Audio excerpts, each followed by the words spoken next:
The ship's engines hummed quietly as it descended through the atmosphere of the third planet. Crixtal pressed his four-fingered hand against the viewing screen, his blue skin darkening with excitement.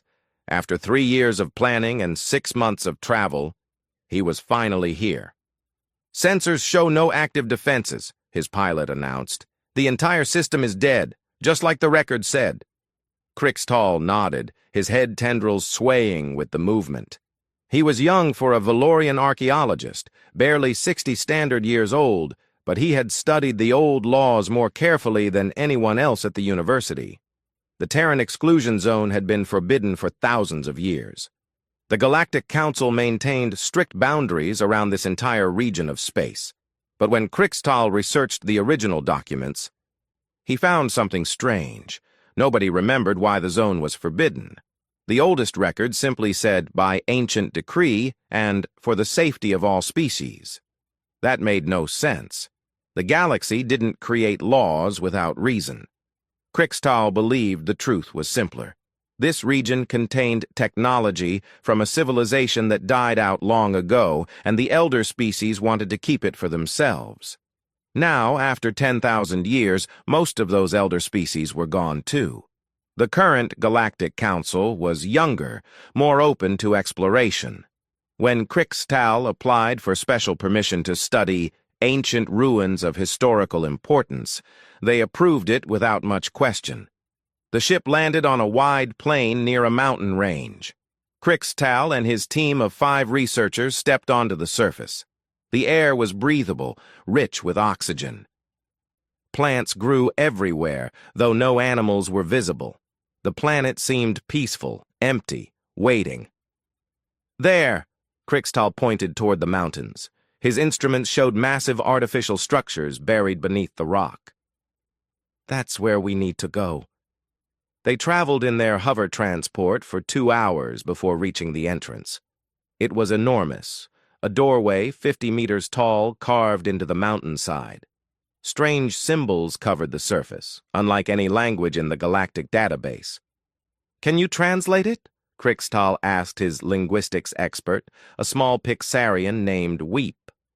Weep studied the symbols for several minutes, her 6 eyes blinking in sequence. "Some of it. The language is very old, maybe Proto-Galactic Standard. This symbol means warning. This one means sleep or death. And this phrase repeats several times. I think it says, 'do not wake,' or maybe, 'let rest.'" "Superstitious nonsense," Crixtal said confidently. "Ancient people always put scary warnings on their tombs. They thought it would keep thieves away."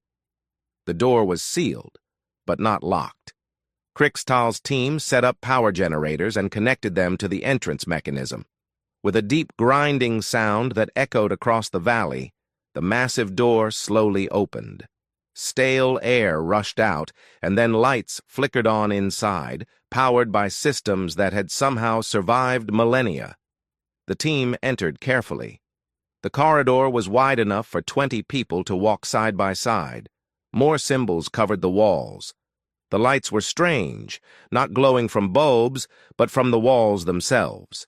The technology was far more advanced than anything in the current galaxy. They walked for nearly a kilometer before reaching a massive chamber. Crixtal stopped, his breath catching in his throat. The room stretched beyond sight, easily the size of a small city, and it was filled with pods, millions of crystalline pods arranged in perfect rows, each one containing a figure suspended in some kind of stasis field. "By the 7 stars," Weep whispered. "What are they?" Crixtal approached the nearest pod. Inside was a creature unlike anything he had ever seen. It stood upright on 2 legs, had 2 arms, and a head with 2 eyes, 1 nose, and 1 mouth. Its skin was smooth, hairless except for the top of its head. It wore some kind of uniform, dark and form-fitting. "I think," Crixtal said slowly, "I think these are Terrans. The species this zone is named for." "But nobody has ever seen a Terran," his security officer, a large Crothian named Bax, growled. "Most people think they're a myth." "Not a myth," Crixtal said, running his scanner over the pod. Very real, and perfectly preserved. This stasis technology is incredible. According to my readings, these beings haven't aged a single day since they entered these pods. How long ago was that? Weep asked. Crixtal checked his instruments twice to be sure. 10,000 years, maybe more. The team spread out, scanning different areas of the chamber. They found control stations with screens that still worked, showing data in that same unknown language. They found chambers beyond chambers, all filled with pods. Crixtal's estimates climbed higher with each new discovery. Millions of beings, all sleeping, all waiting. Should we be here? Weep asked nervously. Those warnings outside were written by primitive people afraid of their own technology, Crixtal insisted. But even he felt uneasy now. Why would an entire species put themselves to sleep? Why would the galaxy forbid anyone from entering this space? Bax found a central control room. The computers there were more sophisticated, with interfaces that seemed almost intuitive. Crixtal, you should see this, he called. Crixtal joined him, studying the main console. His translation software managed to decode some of the display. This panel controls the stasis system, and this one, I think this is environmental control. If we activate the facility's main power, we could access all their data. Is that wise? Weep asked. We don't know what else might activate. We came here to learn, Crixtal said. This is the greatest archaeological discovery in galactic history. We can't just walk away. He placed his hand on the activation panel. The interface recognized the touch and prompted for confirmation. Crixtal pressed the symbol he hoped meant yes. The facility thrummed to life. Power flowed through systems that had been dormant for 10,000 years. Lights brightened throughout the complex. Screens flickered on, showing data streams and status reports. The air itself seemed to change, growing warmer, fresher. And then, in the pod nearest to them, something moved. The figure inside shifted slightly. Its eyes moved beneath closed eyelids. The crystalline surface of the pod began to change, becoming clearer, less solid. Crixtal, what did you do? Bax demanded. I don't know, Crixtal admitted, backing away from the pod. I just activated the power. I didn't mean to. The pod opened with a hiss of releasing pressure. The figure inside took a sharp, gasping breath. Her eyes snapped open, dark and alert, scanning her surroundings with military precision. She was small by galactic standards, barely 1.5 meters tall, but something in the way she moved made her seem dangerous. Kim Jisoo had been asleep for 10,000 years. She had gone into the pod knowing she might never wake up, accepting that sacrifice for the good of the galaxy. Her last thought before sleep had been of Earth, of her family, of the hope that the galaxy would be better when humanity woke again. She looked at the strange aliens standing before her, their expressions showing shock and fear. She looked at the pod, at the familiar chamber around her, and she knew, with terrible certainty, that something had gone very wrong. Status report, she said in her native language, her voice rough from disuse. The aliens didn't understand, but they recognized the tone. It was the voice of someone who expected to be obeyed. Behind her, more pods began to open. More humans began to wake. And in the control room, alarms started to sound, announcing to anyone who could understand them that the awakening protocol had begun. Crixtal realized, too late, that some warnings should be taken seriously. Kim Jisoo's training kicked in before her mind fully cleared. She assessed the situation in seconds. Unknown alien species, 5 of them, showing signs of fear and confusion. Ancient facility. Emergency lighting, pods opening in sequence. She was awake, which meant something had triggered the protocols. Either 500 years had passed, or something had gone wrong. She spoke again, this time in the trade language humanity had used when they went to sleep. "Do you understand me?"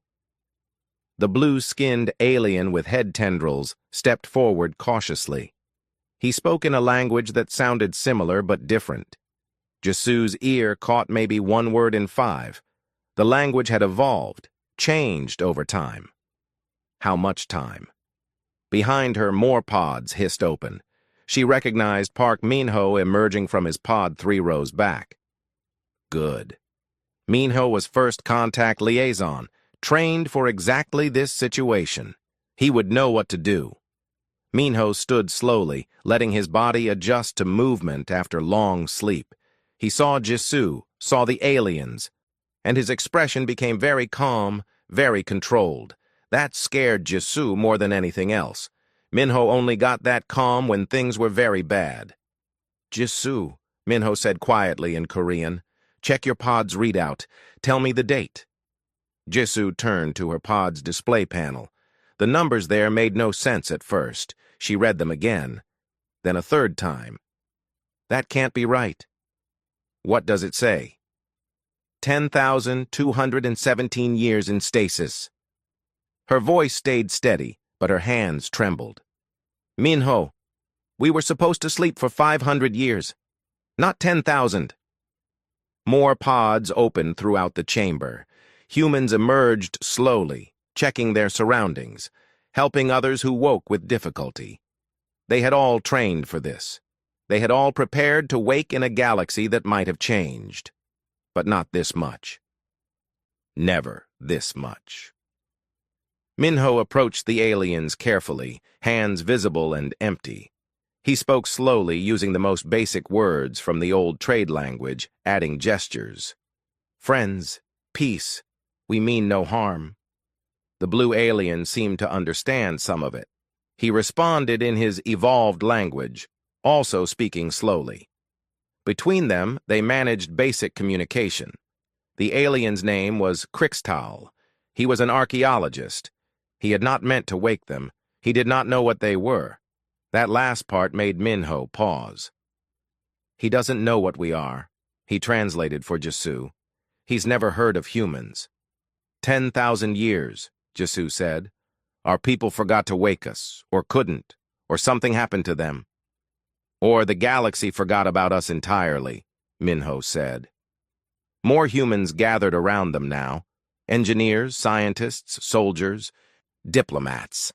They had all been chosen for their skills, their adaptability, their ability to handle the unexpected. But this was beyond unexpected. This was nightmare. Commander Lee Junho emerged from one of the priority pods. He was older than most of them, chosen as humanity's designated speaker because of his wisdom and diplomatic skill. He listened to Minho's quick report, his face growing more serious with each word. "We need information," Junho said. "We need to know what galaxy we've woken up in. Minho, work with the archaeologist, see if we can access galactic broadcasts, news feeds, anything current. Engineering team, get our systems fully online. Medical team, check everyone who's waking up. Security team, establish a perimeter but do not threaten our guests." He looked at the aliens. "They're our first contact with this new galaxy. We need them friendly." The humans moved with purpose, each knowing their role. The facility responded to their commands, systems coming online that had been built 10,000 years ago, but still worked perfectly. Humanity had prepared for their sleep carefully, knowing they might need to act quickly upon waking. The aliens watched with growing nervousness. The small one called Weep spoke rapidly to Krixtal. The large warrior Bax put his hand on his weapon. Krixtal stopped him with a gesture. To his credit, the archaeologist seemed more curious than afraid now. "Fascinating," he said in his language, though none of the humans understood. "Look how they move. Perfect coordination, military precision.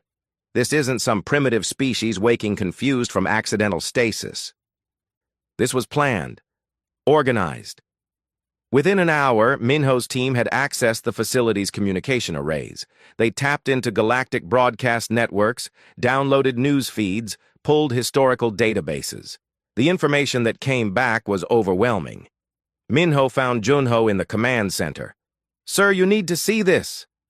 The screens showed a galaxy neither of them recognized. The political maps were completely different. Species they had never heard of controlled vast regions of space.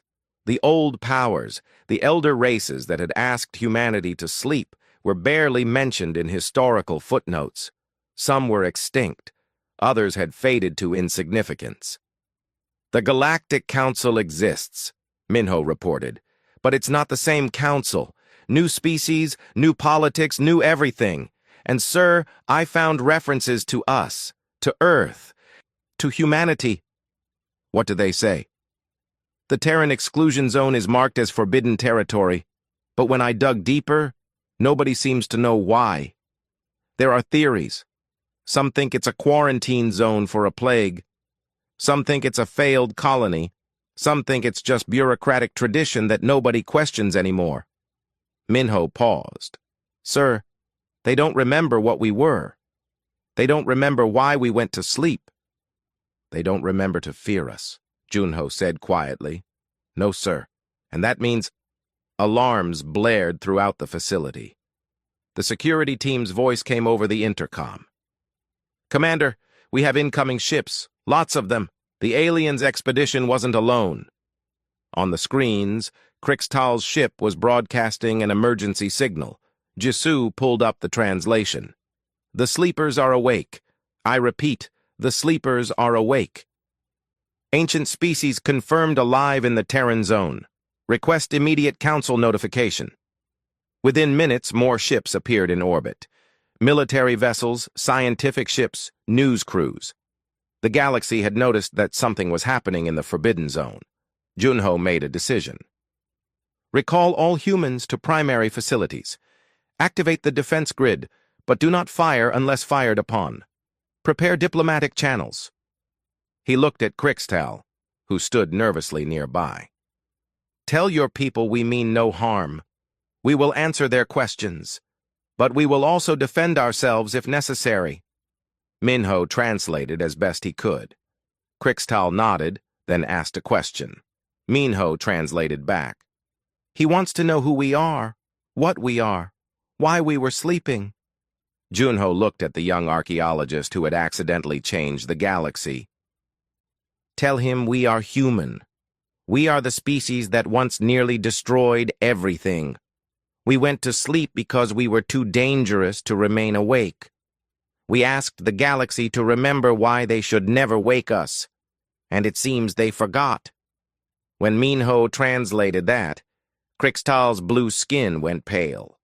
"The warnings," he whispered. "The warnings were real."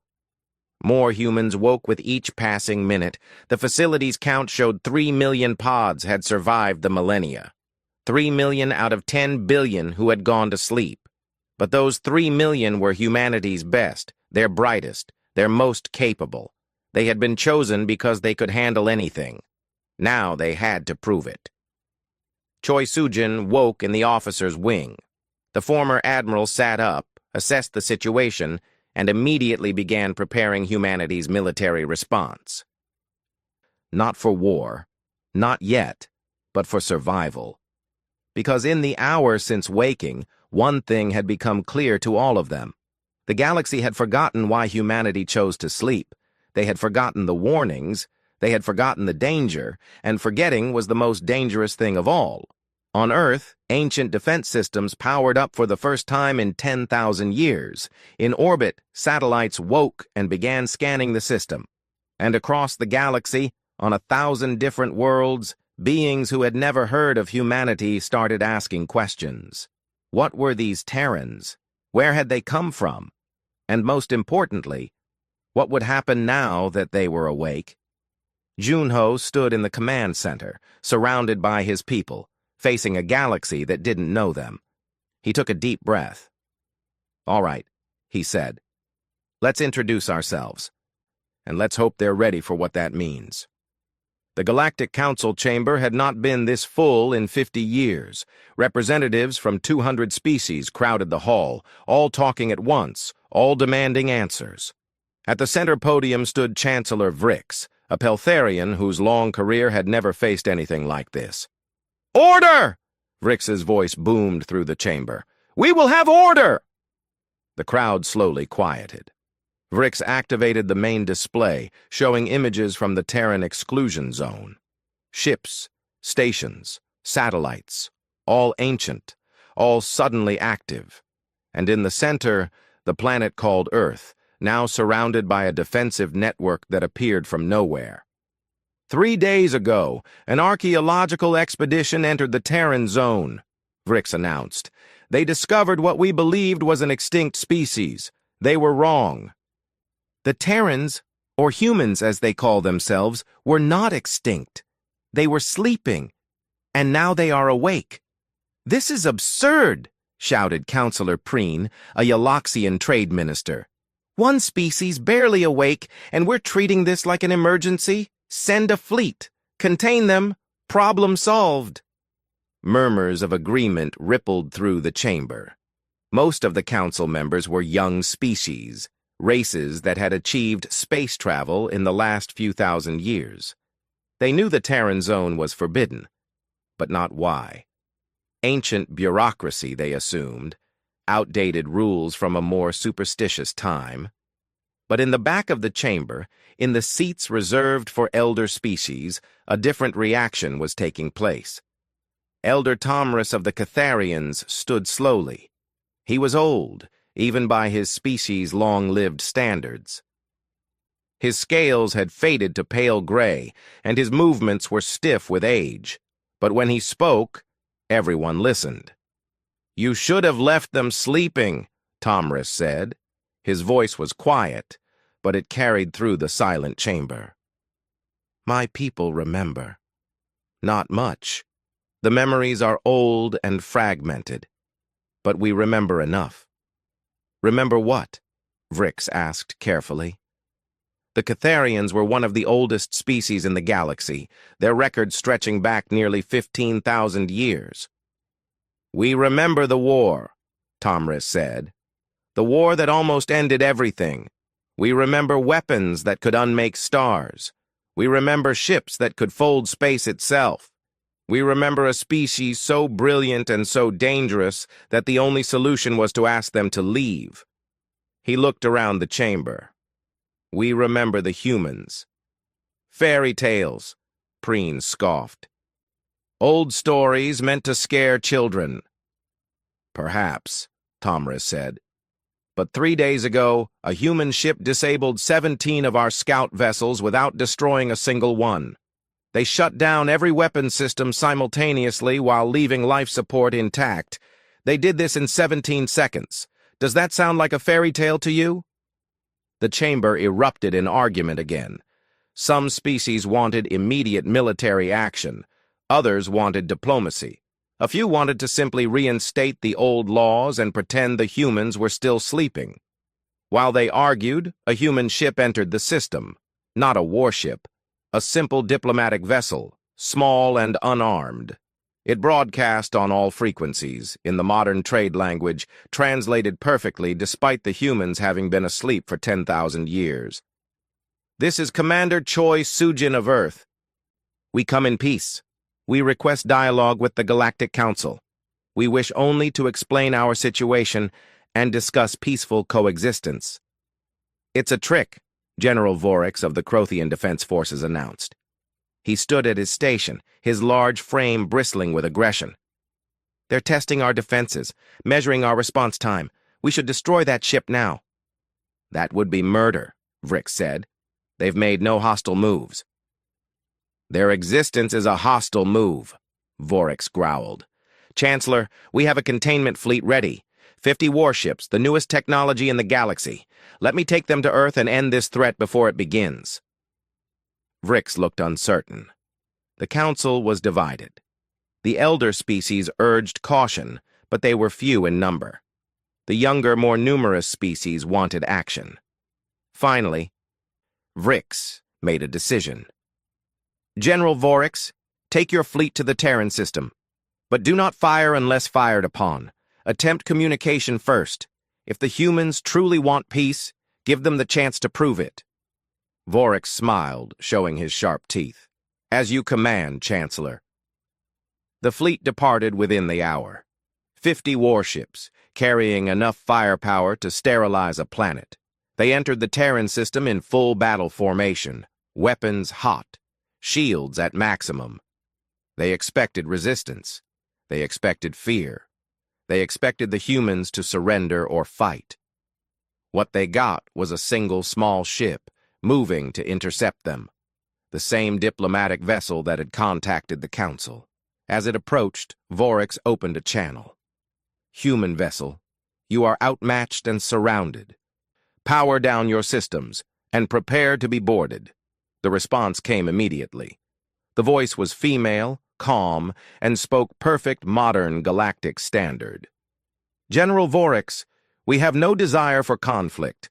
We ask only for dialogue. Stand down your weapons, and we will answer any questions you have. You do not give orders here, Vorex snarled. You are one ship. We are 50. You are ancient technology. We are modern.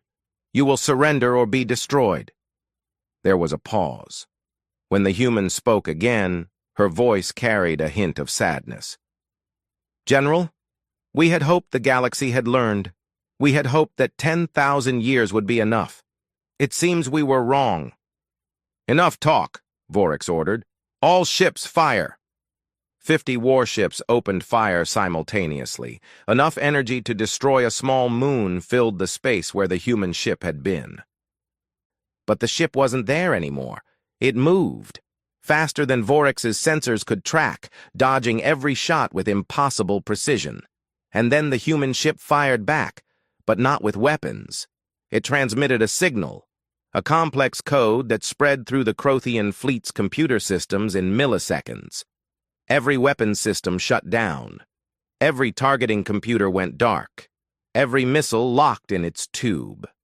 The ships were still there, still flying, life support still working. But they were harmless. What did you do? Vorex demanded. What is this? We disabled your weapons, Choi Sujin responded. Only your weapons. Your crews are safe. Your ships are intact. You can still retreat. We do not wish to kill you, General, but we will defend ourselves. Vorex stared at his screens in disbelief.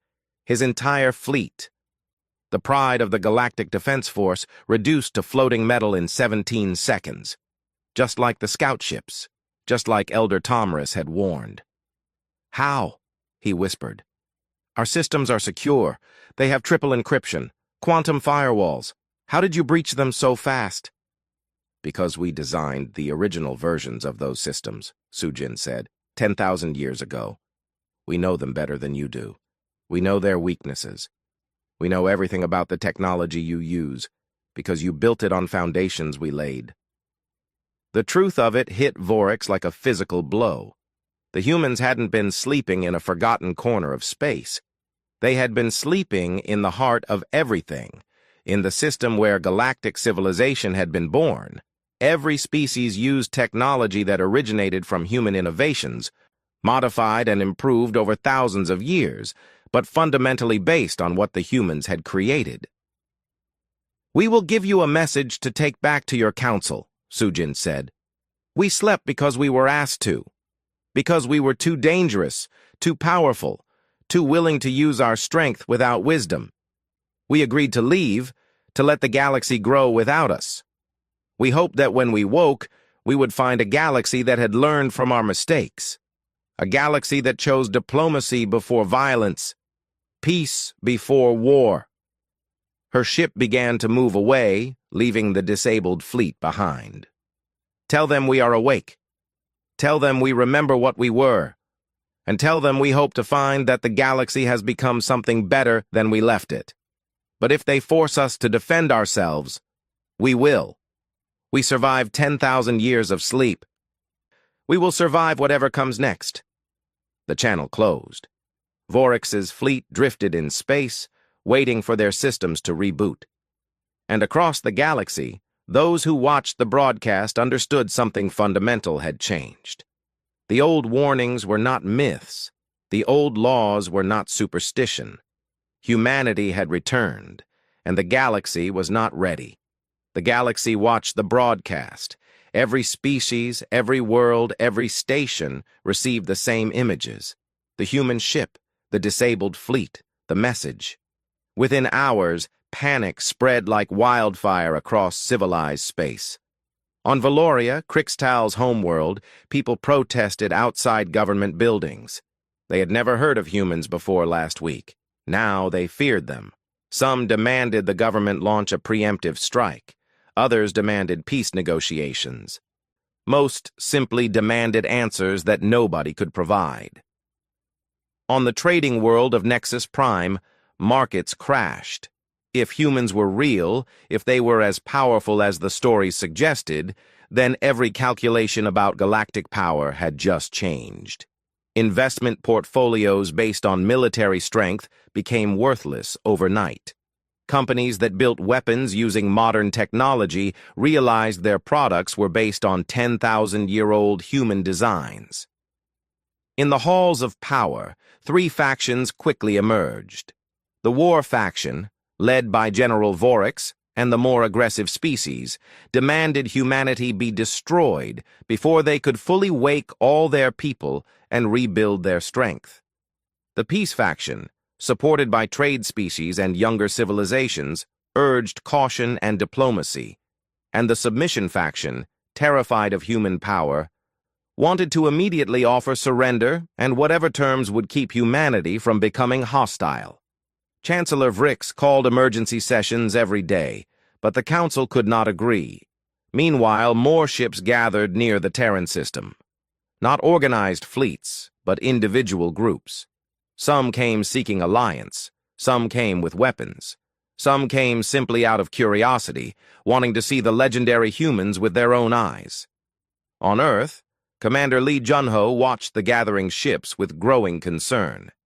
"They're not coordinating," he told his advisors. "Look at the formation. 3 different military groups, 2 merchant fleets, at least a dozen independent vessels. Some are hostile, some aren't. But they're all in the same space. That's dangerous." "We could disable them like we did Vorix's fleet," Admiral Choi Sujin suggested. "And prove we're the threat they fear?" Junho shook his head. "No. We need to show them we're not monsters. We need to show them we've changed." "Have we changed?" Kim Jisoo asked quietly. The soldier had been studying the historical records, learning what had happened after humanity went to sleep. 10,000 years, and the galaxy is still fighting wars, still building weapons, still choosing violence as the first solution. Maybe we didn't change.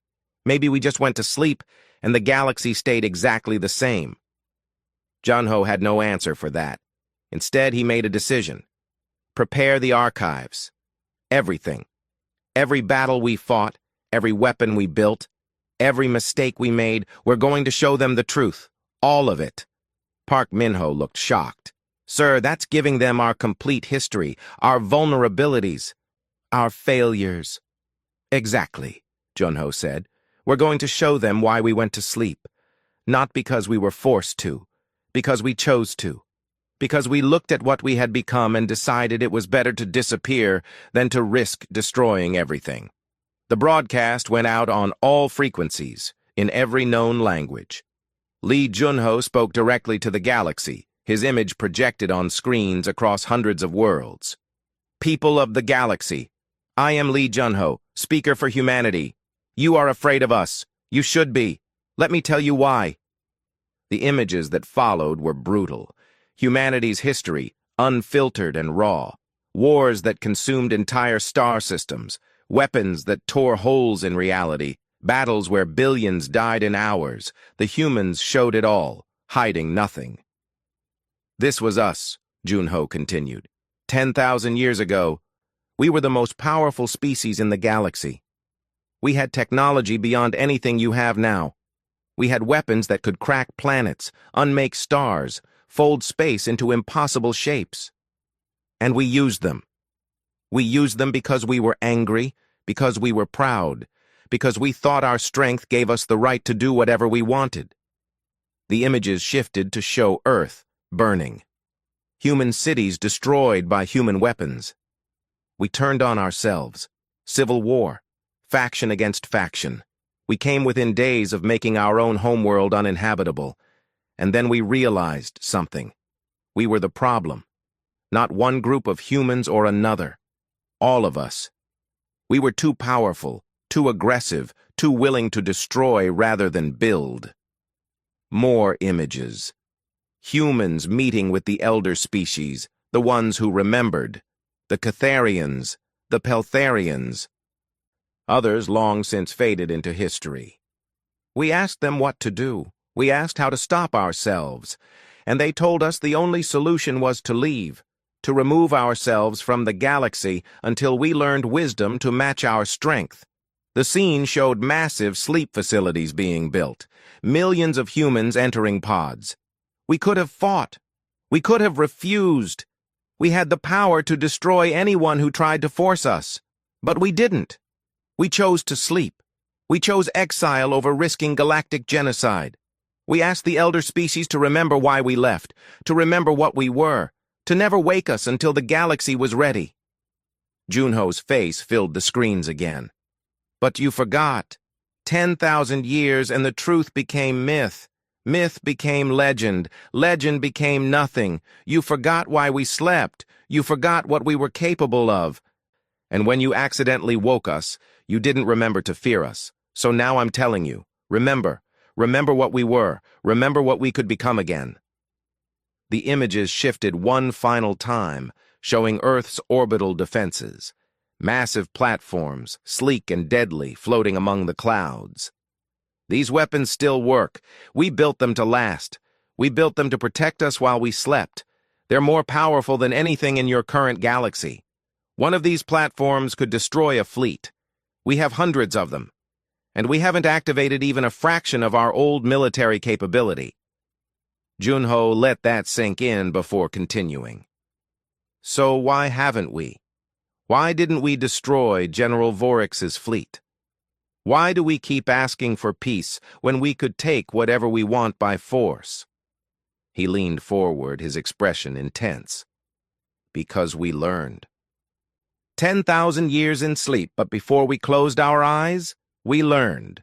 We learned that power without wisdom is just destruction. We learned that strength without mercy is just cruelty. We learned that winning battles means nothing if you lose your humanity in the process. The broadcast showed other images now, humans helping each other after waking, scientists working to understand the new galaxy, diplomats preparing for contact. We are still strong, we are still capable of terrible things, but we don't want to be that anymore. We went to sleep hoping the galaxy would grow wise. Now we wake and find you're still making the same mistakes we did, still building weapons, still choosing war, still believing that power gives you the right to do whatever you want. Junho stood. So here is what we offer. Peace. Partnership. We'll share our technology, our knowledge, our history. We'll help you avoid the mistakes we made. We'll work with you to build a better galaxy. But understand this. We will also defend ourselves. If you come at us with violence, we will respond with force. Not because we want to, but because we refuse to be victims. We refuse to let our choice to sleep be used as weakness. He took a deep breath. The choice is yours. Work with us, and we can build something better than what came before. Attack us, and we will do what we must to survive. But know that whatever you choose, we are not going back to sleep. We are awake. We are here. And we are not leaving. The broadcast ended. Across the galaxy, silence fell. People stared at their screens, processing what they had just seen. The truth was somehow worse and better than the myths. Yes, humans were dangerous. But they were also trying to be better than they were. In the Galactic Council, Elder Tomris stood again. I told you, he said simply. I told you that you should have left them sleeping. But you woke them. So now we have a choice. We can fear them and fight them and probably lose. or we can trust them and work with them and maybe, just maybe, become something better ourselves. They're manipulating us, General Vorix growled, showing us their past to make us feel guilty, making themselves look noble when they're just threats. Are they? Chancellor Vrix asked. General, they disabled your entire fleet without killing a single soldier. They've had 3 days to attack us and they haven't. Every action they've taken has been defensive or diplomatic. At what point do we consider that they might actually mean what they say? The council chamber erupted in argument again. But this time, something was different. This time, the peace faction had momentum. Because humanity had done something no one expected. They had shown their weakness along with their strength. They had admitted their failures along with their capabilities. They had asked for partnership instead of demanding submission. On Earth, Junho sat down heavily. Jisoo approached him. That was quite a speech, sir. The summit took place on neutral ground, a station orbiting the binary stars of the Kalesh system. No weapons were allowed within 10 light minutes of the station. No military vessels, just diplomats, representatives, and the truth. Lee Junho arrived with a small human delegation. Kim Jisoo as security advisor. Park Minho as cultural liaison. Choi Sujin as military representative. And carrying data cores that contained humanity's complete history. Not summaries, not edited versions, everything. The Galactic Council met them in the main conference chamber. 200 species sent representatives, from massive Crothians who barely fit through the doors to tiny Pixarians who needed special platforms to be seen. Chancellor Vrix presided, with Elder Tomris at his side. Junho placed the data cores on the central table. Our history, he said simply. Every war, every weapon, every achievement, every failure. It's all here. We're hiding nothing. Why? Counselor Preen demanded. Why give us your secrets? Your weaknesses? Because we want trust, Junho replied.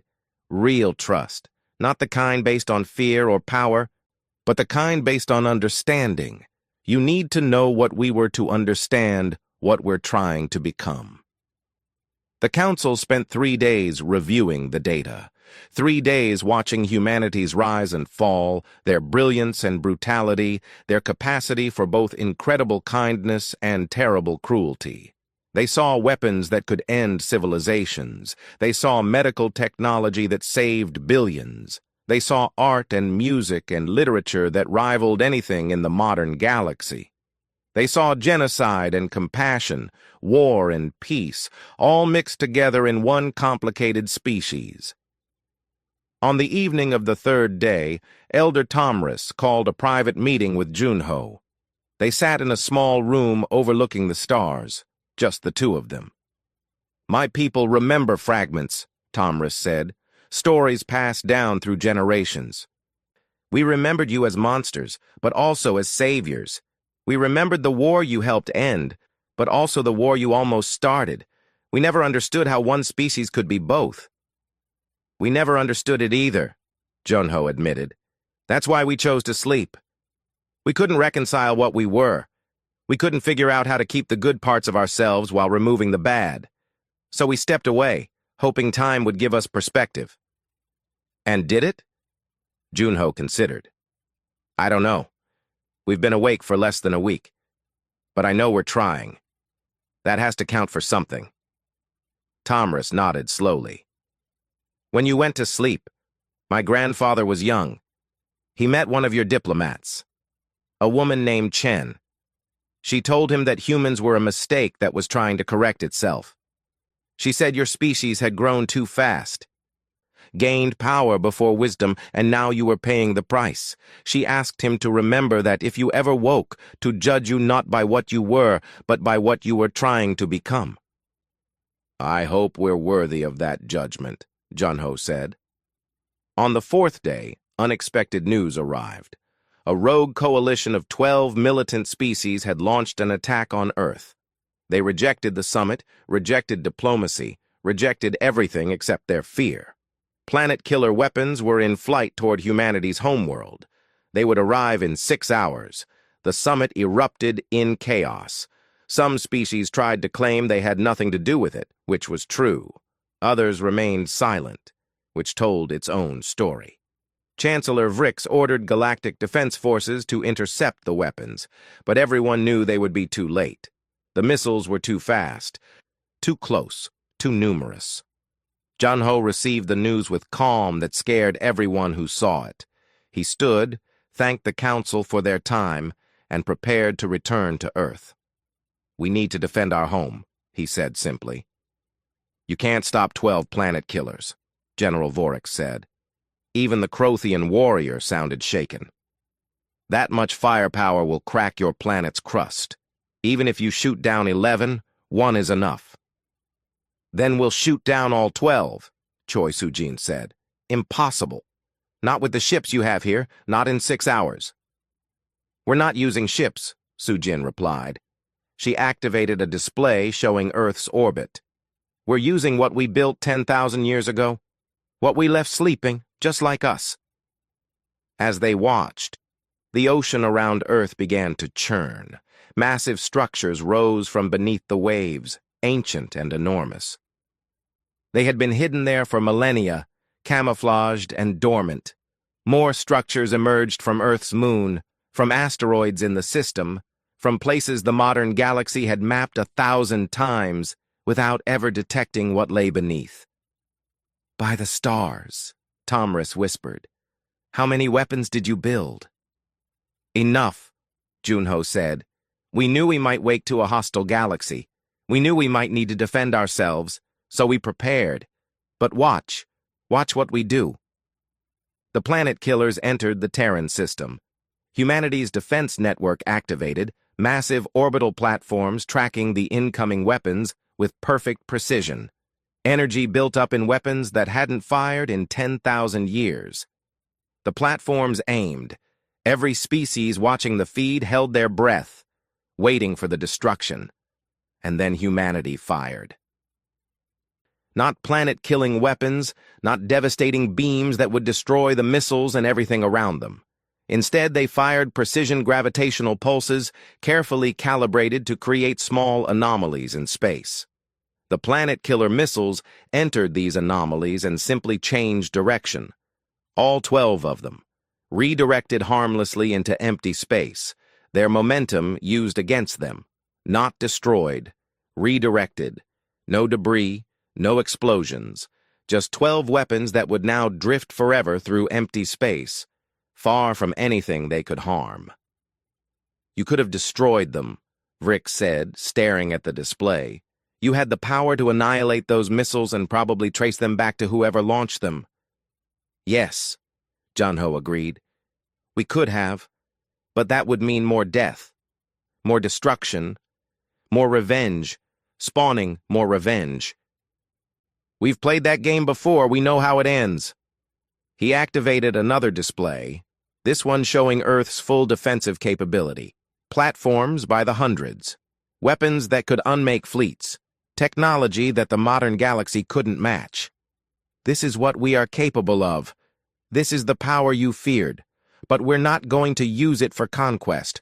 We're not going to use it for revenge. We're going to use it to defend ourselves and to protect others who can't protect themselves." Minho stepped forward.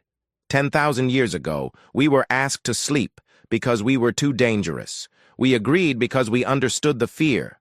We were dangerous. We still are. But danger isn't the same as evil. A knife can kill, but it can also save a life in the hands of a surgeon. Power can destroy, but it can also protect. The question isn't whether we have power. It's what we choose to do with it. Jisoo added. We chose to sleep instead of fight. We chose to redirect those missiles instead of destroy them. We choose peace every time we can. But we will never choose to be victims. That's the line. Cross it, and you'll find out exactly how dangerous we are. Respect it, and you'll find out how good our friendship can be. The council chamber fell silent. Then, surprisingly, it was General Vorix who spoke. "I wanted you dead," he said bluntly. "I believed you were a threat that needed elimination, but you disabled my fleet without killing anyone. You just protected your planet without destroying the attackers. You've had opportunities to prove you're monsters, and instead you keep proving you're trying not to be." He stood at attention, a gesture of respect in Crothian culture. "I withdraw my opposition to the peace faction." Other voices joined his. Not all. Some species still feared, still hated, still wanted humanity destroyed or contained. But enough changed their positions to shift the balance. The peace faction gained majority support. Chancellor Vrix proposed a new arrangement, a joint council. The existing Galactic Council, plus representatives from humanity. Humans would have voice, but not dominance. They would share technology, but not monopolize it. They would help guide the galaxy, but not rule it. And most importantly, they would help prevent other species from making the mistakes humanity had made. "We made mistakes at every step," Junho told the assembled council. "We built weapons before we understood the responsibility. We gained power before we developed wisdom. We achieved so much, but we nearly lost everything because we didn't have the maturity to handle what we created. If we can help you avoid that path, if we can share what we learned through painful experience, then maybe our 10,000 years of sleep will have meant something." The vote took hours, species after species casting their position. In the end, the measure passed with 70% support. Humanity would join the galactic community, not as conquerors, not as servants, as partners. The summit ended with humans and aliens working together to track down those who had launched the attack on Earth. They found them not to punish, but to understand. What fear had driven them to such desperate action? What could be done to address those fears? It was slow work, difficult work, but it was the work of building something better. Crixtal found Jesu on the station's observation deck.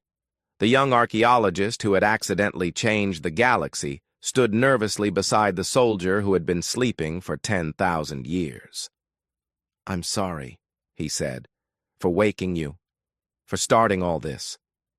Jesu shook her head. "Don't be. We were going to wake up eventually. Better now, when we can still help, than another 1,000 years from now when you might have made all the same mistakes we did." "Were you scared?" Crixtal asked. "Waking up in a galaxy that didn't remember you?" "Terrified," Jesu admitted. "Still am sometimes, but also hopeful. You forgot to fear us, yes, but that also means you forgot to hate us. We get to start fresh, with no old grudges, no ancient feuds. That's a gift, in its way." She looked out at the stars, at the ships from 100 species gathered in peace rather than war. "We slept because we were too dangerous to stay awake. We wake because someone accidentally opened the door. But maybe that's how second chances work. Not planned, not scheduled, just stumbled into by accident. And now we have to prove we deserve it." Crixtal stood beside her, looking at the same stars. "The galaxy forgot why it shouldn't wake you. Now we're learning why we should be grateful it did." On Earth, the awakening continued. More humans emerged from stasis each day, learning about their new reality, adapting to a galaxy that had moved on without them. They mourned for the time they had lost, for the billions who hadn't survived the long sleep. But they also looked forward to what they could build, what they could become. Commander Lee Junho stood in the command center, surrounded by his people, facing a galaxy that now knew them. The journey ahead would be difficult. Trust would take time to build. There would be setbacks, conflicts, misunderstandings. But they had taken the first step. They had chosen peace despite having the power to choose war. They had shown mercy despite having the capability for destruction. "All right," Junho said, echoing his words from a week ago. "Let's build something better. Together." Humanity had slept for 10,000 years. They had been forgotten, then remembered, then feared.